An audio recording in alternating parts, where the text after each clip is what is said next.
Again? Let's make this a team effort here. What's the name of the soup again, Chef Alice? Tom Kha Gai. Okay. Okay, so you want to add 2 heaping tablespoons of the coconut cream. No. Like heaping. Okay, right over. No. You'll see droplets of oil float to the top. Okay. All right, so now you want to go ahead and add that. add the rest of it? Mm-hmm.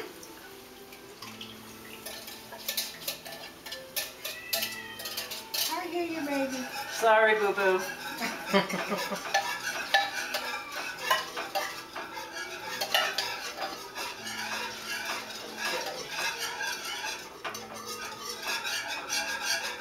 All right, so I'm going to raise the heat a little bit. We're going to bring this up to a boil. I'm doing it slow to show you. Fingers bent under. I'm scooting back. You see, little by little. Okay, once again. All right, let's all do our claw. We're going to wait for you, Jamel. All right. But I want to show you. You come down and pull it back. Come down and pull it back. Down and back. The tip of the knife should not leave the cutting board. So in other words, you want, remember the middle you want to go with? Okay. Off topic, right? When you make onion rings, we slice an onion this way, right? Mm-hmm. When you chop an onion, you always cut the onion in half through the blossom end. And just like I showed you when you cut the carrot, how you hold it for safety. So we give a little nick here to get it started. We hold it. Now watch how easy it is. When I want to peel it, I just take the first layer or 2 and boom, easy to peel. I'm leaving this on. This is going to keep my onion from falling apart on me when I chop it. Same thing. Okay, done. So now, I'm just going to cut off that little piece.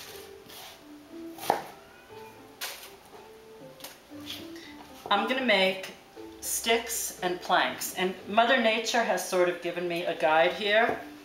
I'm making sticks without cutting through the blossom end, so I'm making swipes vertically all across about 1/4 inch. And this is a standard chopping size. I made my sticks. Now, whoops, I'm going to make my planks. So I want to actually get down here and see what I'm doing. So I'm holding the knife parallel to the onion.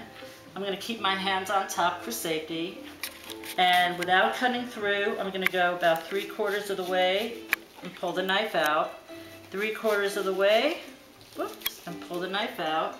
Just lost a little piece on the end. Now I'm going to hold it together with my claw here. And now I've got perfect. When you get to that little piece at the end, just lie it flat and finish it off. And I can tell you, finger under the knife. Oh. Yep. Okay. The easiest, I'm sorry getting in your camera. Nope, that's fine. Let me show you an easy way. Watch. Put it all together. Okay, go ahead. You have a little more control.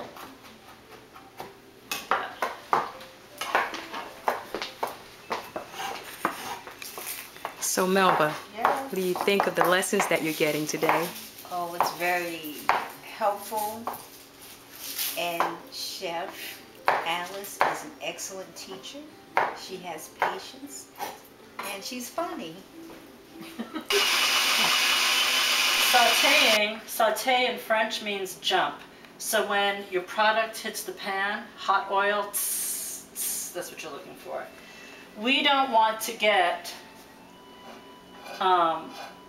too much color. We want to render out some of the fat, and then we're going to remove this.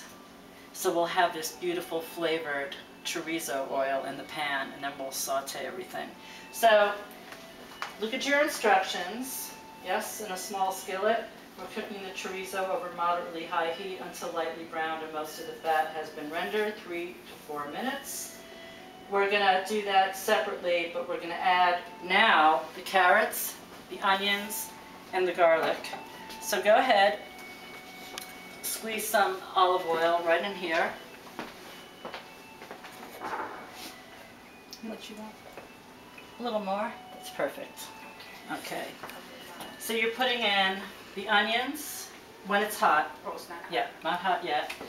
Now we're gonna move this, because we wanna saute the chorizo in a little skillet. Excuse me.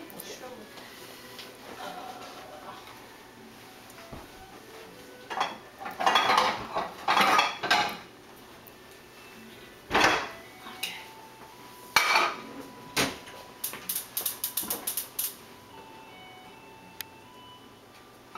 I want you to see how you know when oil is getting hot enough. You see how you can almost see yourself? It's developing this shimmer, the sheen. That's how you know it's getting nice and hot. It wasn't doing that before. It was crowded. And it'll start moving around. Sometimes it smiles at you. I See? the bubbles. You see the sheen? So when you add the carrot, the onion, and the garlic, you can hear tss. So you can go ahead. Let me give you a wooden spoon. That's what you're listening for. I'm going to drop the lid a little bit. A little skin. Sorry. Just You said the carrot? carrots, garlic, all that. Now all you want to do is spread out the contents, but you don't want to stir it. Oh. The tendency is very strong to want to stir things when you add it to a pot. Let it do its thing, develop a little color, and then you can start stirring. In the meantime, why don't you come over here? Are you done? I break it apart. This goes quickly because, oh, my eye's burning. You don't need any oil when you're toasting nuts or coconut because there's oil content in both. So you're going to see the edges are going to start to brown first, and then we just sort of toss the coconut in the pan, and it'll become fragrant. Color always equals flavor. Okay. Just think about when you take a piece of bread and put it in the toaster, that nuttiness, that brown, delicious. So look what we have going on. Go ahead. Y'all can go ahead. I can It's already starting to color. Doesn't take long. Now, if I'm doing a large amount, I'll do it in the oven, like at 350 for about 8 minutes. Watching very carefully, because it can go from 0 to 60. You know, you can check it and say, it needs another minute. And it's burned. Right. That's what happens with nuts. That's why I like to do it on top of the stove. Same thing with nuts. And you want to keep nuts in the refrigerator or freezer because they go stale quickly.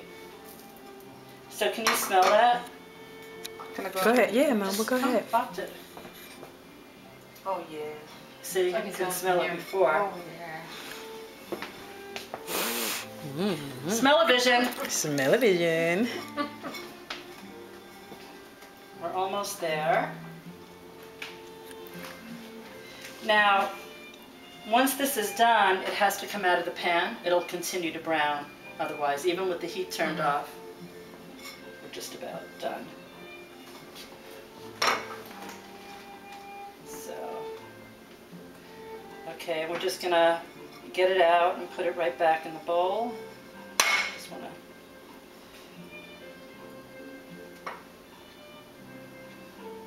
And that's enough. I kind of like the light pieces and the dark pieces mixed together.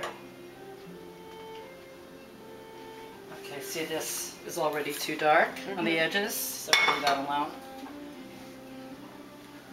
And I'm going to do a quick cooling off in the freezer, and we'll plate our soup. Oh, You want to get the, sorry. That's okay. and we'll clean the sides. Doesn't look like almost like a vanilla pudding. Like a batter, yeah. And you can actually make this a little thinner if you wanted. Just trying to portion it out evenly. I'll take the most. No, this you get the least. No, this has sugar in it. She needs the most.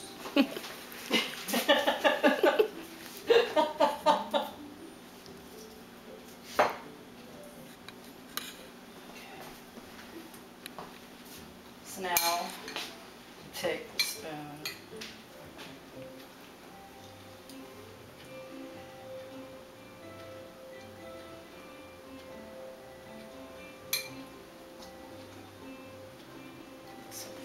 Looks so good and inviting. That's what you want on a cold Oh, yes. November evening. This is what Chilled I'm soup. talking about. Now, what's the name of this dessert again, Chef Alice? It's tropical fruit soup Okay. with a mango kiwi salsa. Let's just clean up the plate. And now we hit it. So you got different textures going on. Creamy, Mm-hmm. all right, a little crunchy.